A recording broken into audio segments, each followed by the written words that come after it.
it's Teresa and welcome back to my channel. Today's video is going to be me talking about my TBR for the Trick or Treat-a-thon. If you guys want to also know about a giveaway that we're doing, just, I don't want to say stay till the end because it's a little mean, but at least stay past the intro.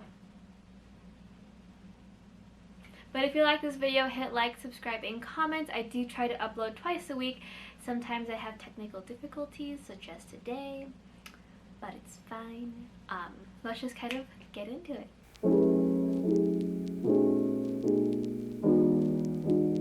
So I'm gonna start this off with the giveaway so that way y'all don't forget and y'all stay till the end.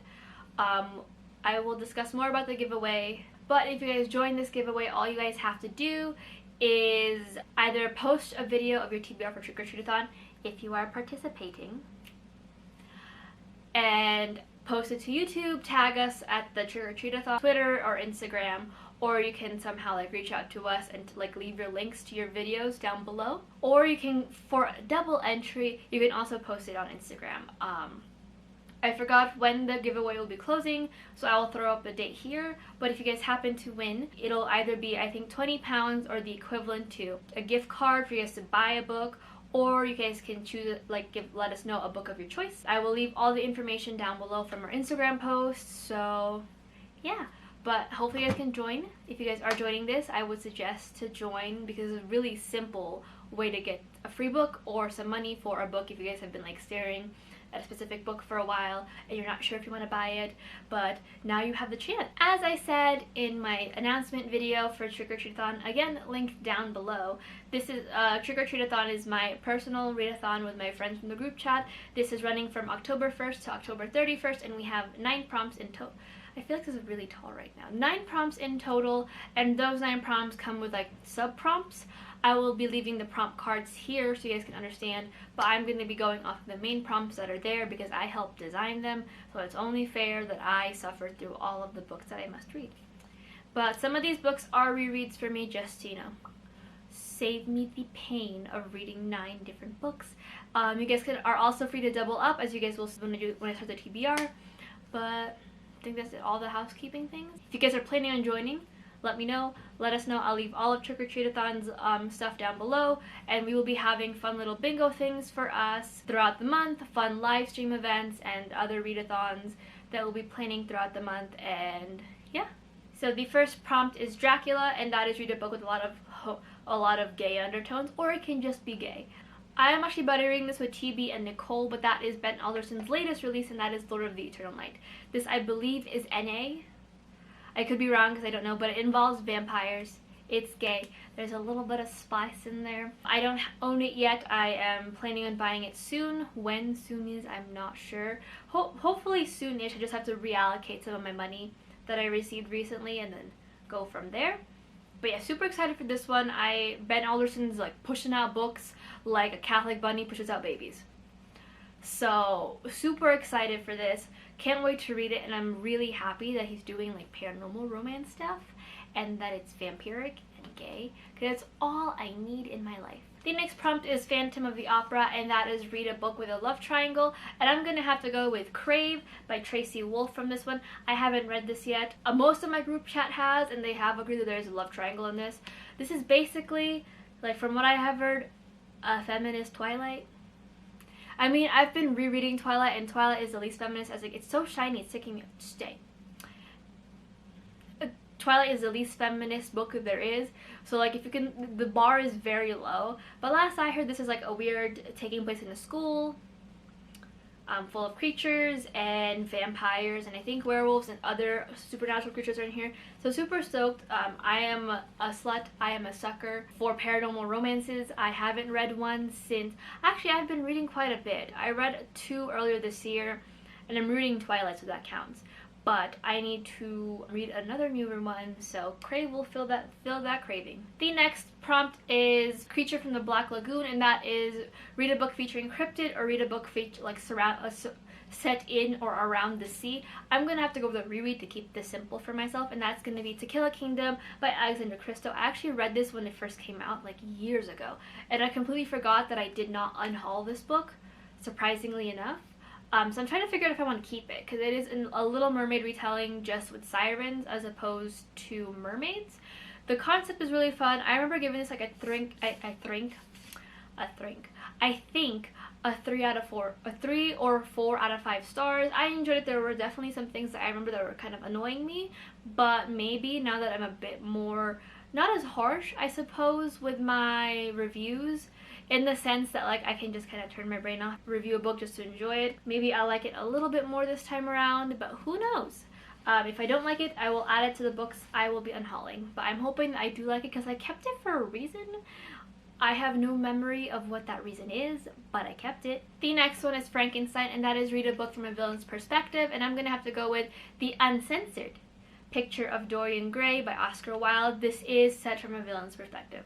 Like, I'm not gonna argue about it. This is like, as much as I love Dorian Gray and his twinkiness and his definite bi-panic, he's a villain. This is actually the uncensored version, clearly from the title, but this, according to why it was published, or why wasn't it published, was that there was too many sexual scenes and too many, I guess, like homoerotic scenes for it to actually be published in a journal.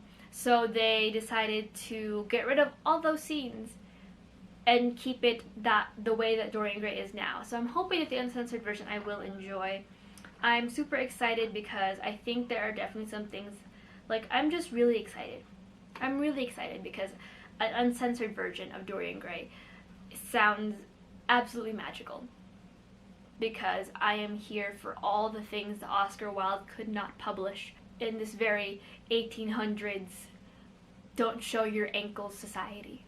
The next prompt is Bride of Frankenstein, and that is read a book with an unhealthy or toxic relationship, and I'm gonna have to go with Mexican Gothic by Silvia Moreno Garcia. This is an adult, I guess, historical fiction, I believe set in the 1920s. Yeah, 1950s Mexico. Noemi, who is traveling to the Mexican countryside when she receives a frantic letter from her newlywed cousin. This has received mixed reviews all around the all around town. You either love it or you hate it. Friends of mine from the group chat actually read this for Trick or Treat last year and they did not like it, but TB and Connor seem to like it. I have a feeling that I will end up enjoying it because I have read Gothic literature. Well, I have a couple of Gothic lit that I have read and I have thoroughly enjoyed. So I'm hoping that since this is kind of like an homage to Gothic literature and it is written a little bit like Gothic literature, that I will enjoy it like my friends have. But maybe I'll be smack dab in the middle and I'll think it's okay. The next prompt is Invisible Man, and that is read a book where the character has special powers. I'm gonna double up, and this is gonna be one of my 2 double ups actually, and that is gonna be To Kill a Kingdom by Alexandra Christo. She's a siren. They can transform from human to thing, so I'm gonna count that as special powers. The next one is The Mummy, and that is read a book that is 20+ years old. This is my second double up, and I'm going to have to go with the Uncensored Picture of Dorian Gray by Oscar Wilde. This was published in the 1800s, so I'm assuming from my very limited knowledge of mathematics, because I am an English major and we don't do math. That's why I have my boyfriend to do my math for me, and literally all my other friends. That this is this is over 20 years old. Just a wild gander, you know. I can only analyze film and literature. I can't do numbers. The next prompt is Wolfman, and that is read a book where a character goes through a transformation. I'm going to have to go with The Damned by Renee Ahdieh. This is the second book to The Beautiful, which is set in 1800s New Orleans, I'm so sorry. New Orleans, where Celine goes and travels there and finds that there's a very scary society underneath her own. The first book has me limited as to what I can say, but there is a bit of a transformation. I think both mentally and physically for some characters, specifically for Celine after what happened in the last book. So I'm super stoked to see what happens in this one. I read The Beautiful during Trick or Treat last year, so it's only fair that I read this now, the second round. I'm super stoked. I love the cover. It's probably one of my favorite out of the 3 covers. Just because I love the colors. I love the purple. I love the skull and the pinks. It looks very ethereal and also kind of spooky, so perfect. And the last prompt is The Raven, and that is read up where a character discusses or struggles through mental health. And I'm going to have to go with The Silent Patient by Alex Michaelides. This is an adult thriller following a young therapist who is trying to get to the bottom of why his patient killed her husband and then immediately stopped talking afterward. you know, perfect for the concept of mental health. Super stoked for this. I have heard nothing but good things about this specific book.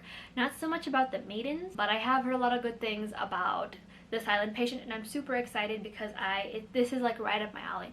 I love psychology, I love learning about things, and thrillers are honestly one of my favorite things to read when I read them.